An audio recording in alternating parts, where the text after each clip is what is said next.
Hello everyone, welcome back to the Kiwi channel. Father, I have a confession. I've never finished a single Elder Scrolls game. Despite having countless hours in both Oblivion and Skyrim, Todd's sweet little eyes could never keep my attention long enough to do whatever the fuck the main objectives in those games were. Because whenever I make a new character, I play through the boring intro missions. Phantom, you stormcucks. Skibidi was fine until you rizzed along. Simpire was chill AF.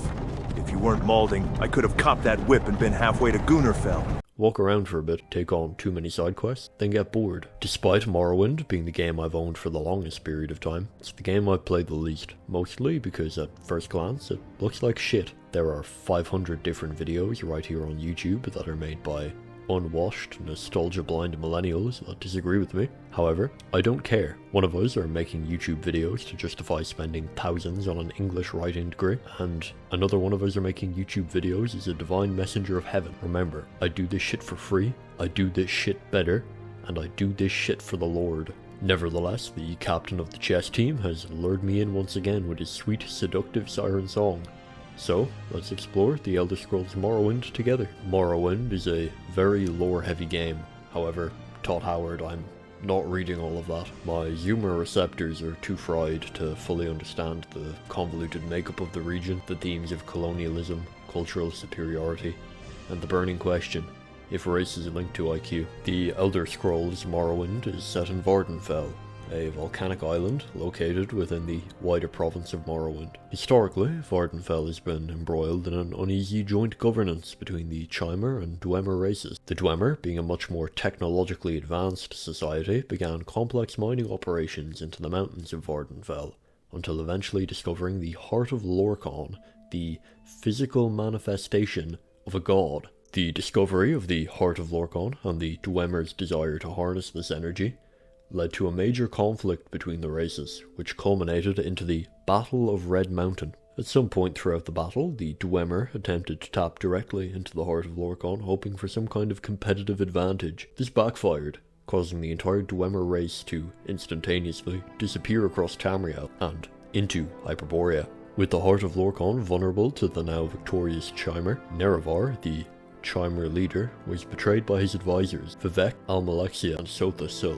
They used the Heart of Lorkhan to ascend to godhood, becoming the Tribunal. Their betrayal angered a series of deities known as the Daedra, who, as a punishment for the actions of the Tribunal, cursed the entire Chimer race, turning them into grey-skinned Dunmer. It has been foretold that, long after the events of the Battle of Red Mountain, the spirit of the Nerevar would unknowingly reincarnate into the vessel of a reluctant hero, who, 3,543 years after the Battle of Red Mountain, would bring peace to the region by fighting Dagoth a Dunmer nationalist who wishes to create an ethno-state in Vvardenfell by inceptioning himself into the dreams of his subjects. Surprise, you are that reincarnation, the Nerevarine, and after being granted pardon by the Imperial Prince Uriel Septim, spend the majority of the early game working on behalf of the Imperial Intelligence Wing, known as the Blades, an esteemed organization whose Grand Spymaster, Caius Casades, a shirtless man that offers to let you sleep in his bed free of charge, gets dishonorably discharged from his post due to his crippling substance abuse. Trying to get Morrowind to run stably is a full-time job. Published in 2002, it's clear that Daddy Todd never anticipated anyone would be playing this masterpiece on 1080p widescreen monitors, so you're relegated to a buttery smooth 4x3, 1024x768p experience. Changing any of the incredibly limited graphic settings is a surefire way to crash your game, and alt-tabbing crashed my OBS, or on a bad day, my entire computer. Much like my Bipolar X, Morrowind is beautiful, but it's delicate and should be handled with care.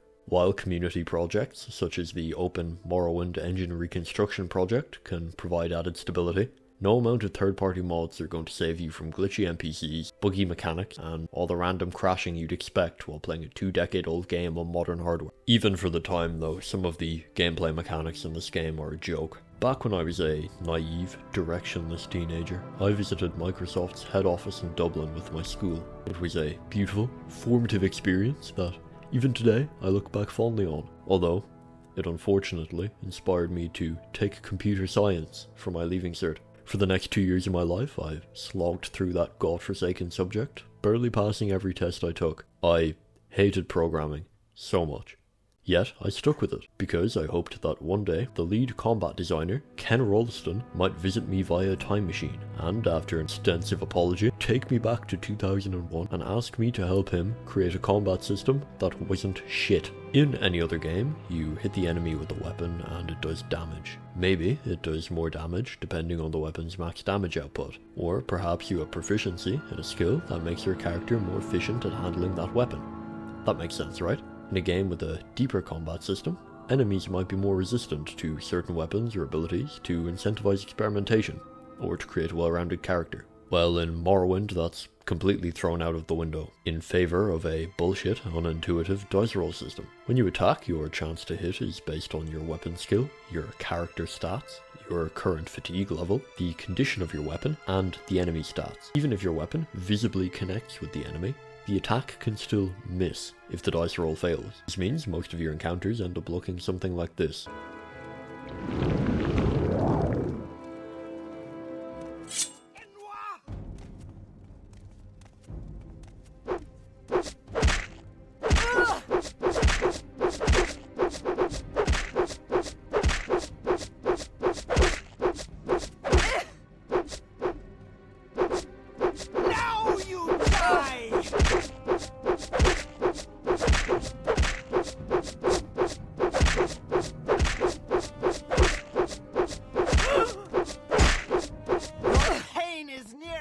To make the combat much more engaging, I heavily recommend going into the game file, opening the music tab and replacing the combat music to something more appropriate. If you're going to be playing Morrowind in 2025, you shouldn't play it for the combat, but you should play it for the story because it's phenomenal. There is very little voice acting in this game, and no quest markers. You're going to be doing a lot of reading, a lot of cross-referencing your map, and a lot of backtracking to find very specific items in very specific places. Many of the in-game books you can find possess conflicting accounts of the same in-game historical events, which highlights just how polarized the region is, and I really appreciate that. Joining any guild or house presents the player with unique moral decisions. Rising to the top is opportunity cost. Comparing Morrowind to more modern titles really highlights how simple the modern RPGs become. It's incredible that Starfield was made by the same company. Every choice regarding what to do, who to side with, and who to believe is left up to the player. So much so that you're allowed to just kill crucial NPCs, and you can even side with the main antagonist in the final encounter. One thing that fascinates me as a history buff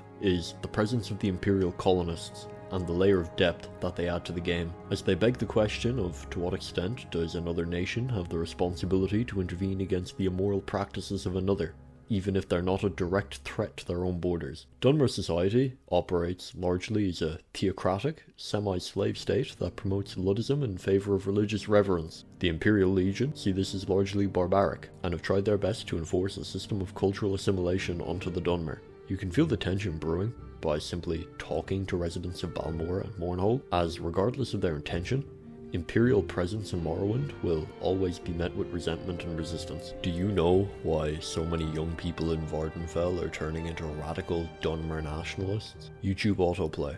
When Mommy gives little Timmy the iPad, the YouTube algorithm recommendations gradually lead him towards increasingly extreme and polarizing content. By listening to prominent Dunmer commentators like Andrew Taden, Nick Fuentares, Bane Shafaros, and Jordan Pyrathan, he's further radicalized. Timmy buys a short sword from Seydanin, and, in many such cases, impales the high priest of an imperial church. All jokes aside, Morrowind is a beautiful game, and although not quite the fine aged wine I wish it could be, it should be seen as nothing less than a gem that laid the foundation for almost every open world RPG that came after it. Morrowind is a drawn-out, rich experience that does not hold your hand, and it's also very long. Unfortunately, at the time of writing, I'm still yet to finish this gem. Perhaps if I ever return to my neat lifestyle, I can appreciate all the game has to offer with all the time in the world.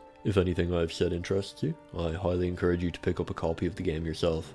It goes on sale quite frequently on Steam, and keys can be found cheaper wherever you buy yours. I have many longer and better projects in the works, and I hope you'll subscribe to see them when they come out.